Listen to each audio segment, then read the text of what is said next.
If you're on the job market, you're being asked the same question over and over and over again. And that question is, so tell me a little bit more about yourself.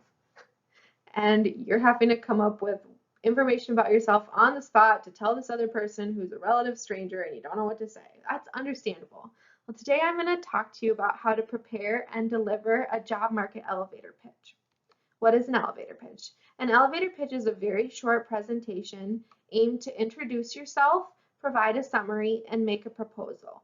The idea of the elevator pitch came from back in the day when you'd be on the elevator and realize the president of the company just walked in, and you'd have the amount of time from when those doors closed until you got up to your floor and got off the elevator to make a pitch to your company president. Well, the pitch could be for a project or an idea, or it could be a pitch for yourself as to why you'd be a good candidate for something. So the term elevator pitch is just kind of a genre of a presentation that means something short that's aimed to pitch an idea or a person for something. The most common time that we see these elevator pitches is in the TV show Shark Tank, where the entrepreneurs are coming onto the show to pitch their product or their company to the investors. In the very same way, when you're on the job market, you're going to be pitching yourself. The dreaded question is, so tell me about yourself. But other versions of this question exist. What's something unique about you? I'd love to hear more about your journey. Tell me a little bit more about your background. I have your resume in front of me, but tell me more about yourself. Tell me something about yourself that's not on your resume. Walk me through your resume. No, that does not mean you should just repeat what's on your resume. Well, why do they do this to us? Well, most of the time they're just trying to break the ice and get to know you. They truly want to know just a little bit more about yourself. But other times they're trying to figure out if they might like you. They're using that question as a transition from the small talk portion of the interview to the actual interview questions. They're trying to see what your style of communication is like, and sometimes they're trying to help themselves figure out what their next question is going to be. So not all interviewers sit down with a really firm list of questions they're going to ask. They just go based on the information that we volunteer to them. How long should your answer to this question be? Well, it could be anywhere from 30 seconds to 2 minutes, but I'd say shoot for about 90 seconds in an interview context. However, you might want to use a job market elevator pitch when you're at a networking event with people or when you're at a career fair, in which case you might want a shorter version. So we should have multiple versions of our answer to this question. Like I mentioned on the first slide, your elevator pitch is not simply an introduction. We want to treat this as your highlight reel. So we're going to work really hard to choose the details that you share carefully. We're not going to share too little information where it's a very shallow introduction, and we're not going to share too much information where it's our whole entire life story. We're going to work on being succinct. We also want to be really honest and positive while still trying to avoid being too modest and selling ourselves short or being too arrogant and really overselling or telling a lot of details that maybe make us seem pompous. We're going to try to show our passion for something though. Passion is interest, and we want to build interest in ourselves in that other person. We also want to showcase ourselves as a confident conversationalist with our delivery. So we're going to practice a bunch of times while still trying not to memorize. We want it to come across authentic each time we give it. We're going to practice several times again, so we're making sure our time is the right length. We're not speaking for 5 minutes about ourselves, but we're also not just speaking for 5 seconds. We also want to work on using vocal variety, so having good inflection in our voice and showing enthusiasm while still maintaining our professionalism. And then a big thing is that when we're giving our elevator pitch, oftentimes we're nervous. So we forget to smile when we're nervous. So really focusing on making a point to smile, even if it feels weird. And then with this introduction, we're going to stay mostly professional with the content that we share. But if I were in your shoes, I would encourage you to sprinkle in a little bit of personal detail. Before we jump into the content that you're going to want to be presenting, I first want to give you a little overview of the structure of your elevator pitch. That way, when we're talking about what content to include, you're already starting to think about where you might fit it into the structure of the presentation. This career guide is from Indeed, and it follows a structure that's suggested by a lot of professionals, And that is to kind of start with where you're at now, how you got to where you are now, and then where you want to go in the future. So first we're going to start by discussing your current situation, highlighting that you are a student or that you're in a part-time employment role or that you have an internship or that you're in a full-time employment role. Wherever you're at right now, we want to mention that. And then also highlight some of the major responsibilities that you have, your achievements, or anything that you think is relevant about your current position to the person that you're talking to. Then we'll work backwards, hitting key points along your professional journey. How did you get to be a student here? Did you get an associate degree first? If so, you might consider mentioning that. Were you at a niche high school where you were exposed to something that's relevant to this job that you're going for now? You might want to mention that. Did you have previous jobs that led you to this role? So have you constantly been kind of leveling up in the work that you've been doing? Or have you been jumping around in a bunch of different industries to figure out where you want to be? Those are all things that you might want to mention as you are describing how you got to where you're at now.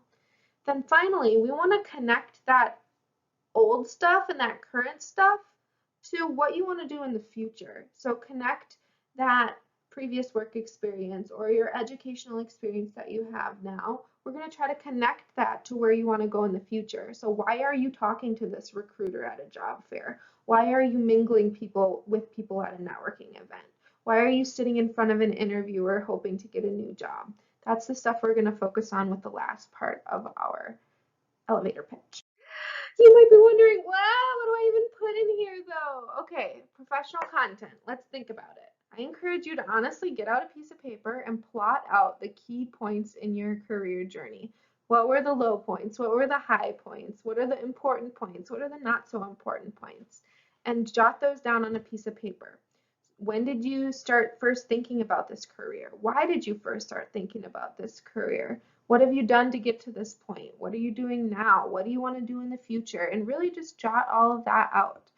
We also want to sit down and evaluate what our main selling points or distinguishing factors about ourselves are.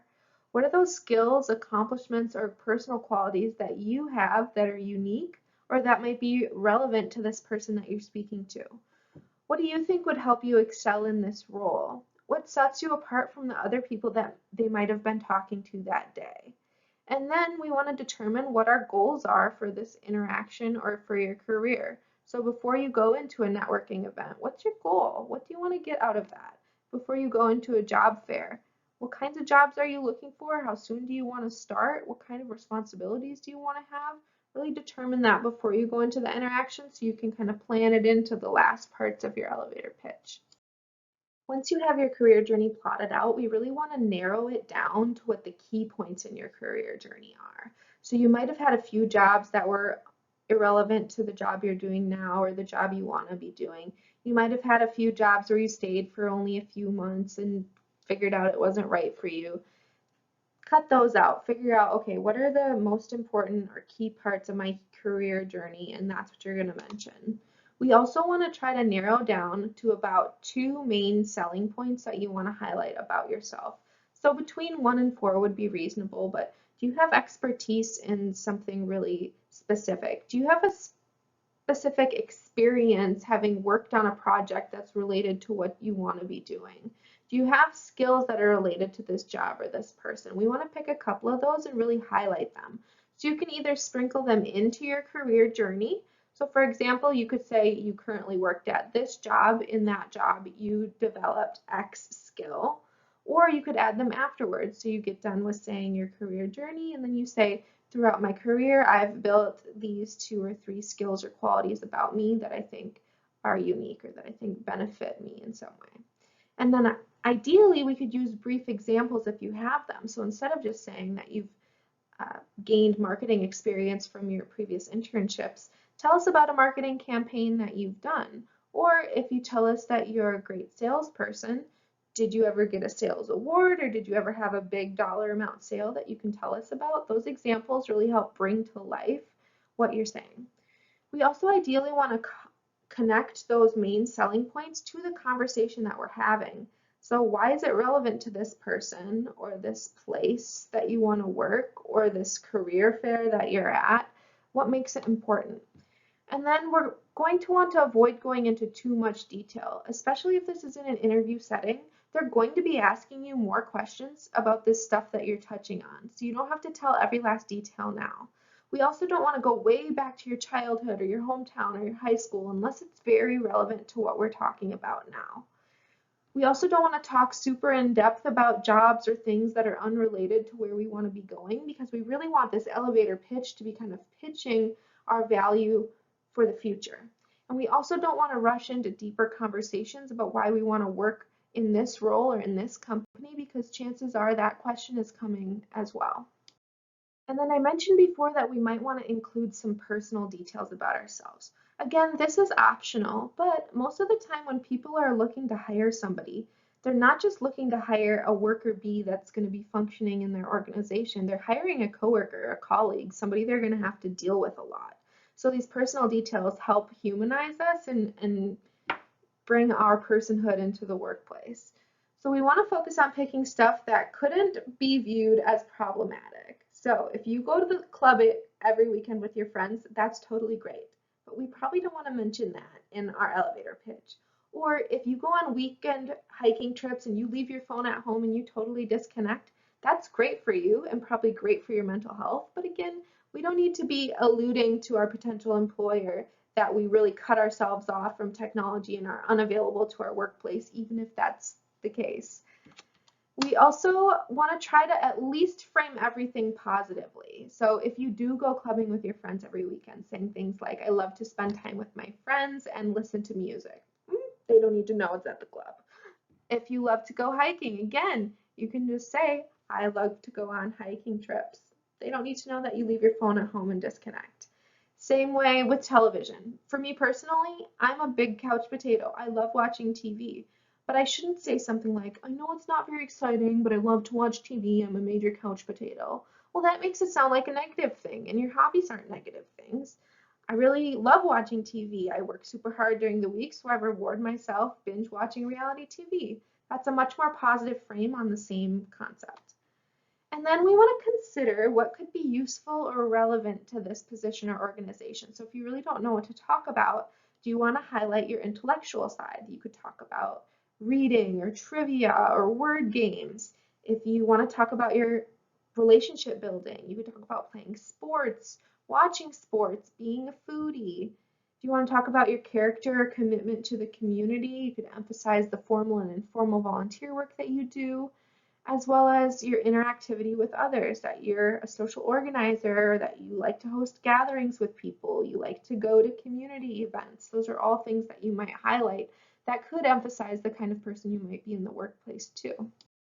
A few more considerations for your personal details. Think about what makes you unique.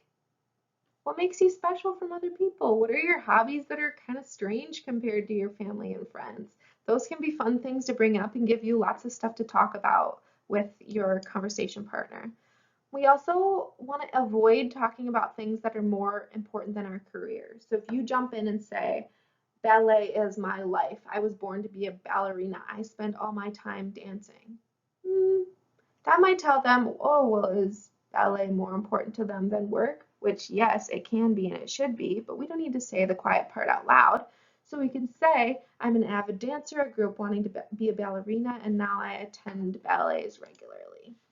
We also want to avoid potentially contentious subjects such as politics, religion, and things like that. So instead of saying, I attend local school board meetings to address inappropriate books in our children's schools, which can be a heated topic, we could just say, I'm really passionate about reading and making sure everyone has access to books. Or instead of talking about our family, which can lead to discrimination, unfortunately, we wouldn't want to say things like, my kids and I do this, or I like to go to my children's blank. We would say, I enjoy doing this, or I like to go to blank, so that we don't need to bring our family into these employment conversations right away. But just generally, the big question is, what do you want the interviewer to remember about you? To reiterate, we're going to organize your elevator pitch around present, past, and then future. So, where are you now? Think about what you want to highlight about your current situation. How did you get here? What do you want to highlight about the past? And then what about your future? What are your goals? How do you want to bring in what you've talked about before and tie it into your future and where you want to go? That's the structure I'd recommend that you use. There's another option though, which could be useful if you've had a lot of jobs that are relevant to the career that you want to be in. And that is to first explain who you are professionally and academically. Again, we always kind of want to start with where we're at right now, and then just jump right into highlighting your expertise or your value added. What are you bringing to that organization? What are you bringing to that role? What have you been building in yourself that will serve you in your career in the future? And then describing in detail why you're there at that company, why you're seeking this new job, why you're talking to this recruiter, why you're networking with people at the networking event.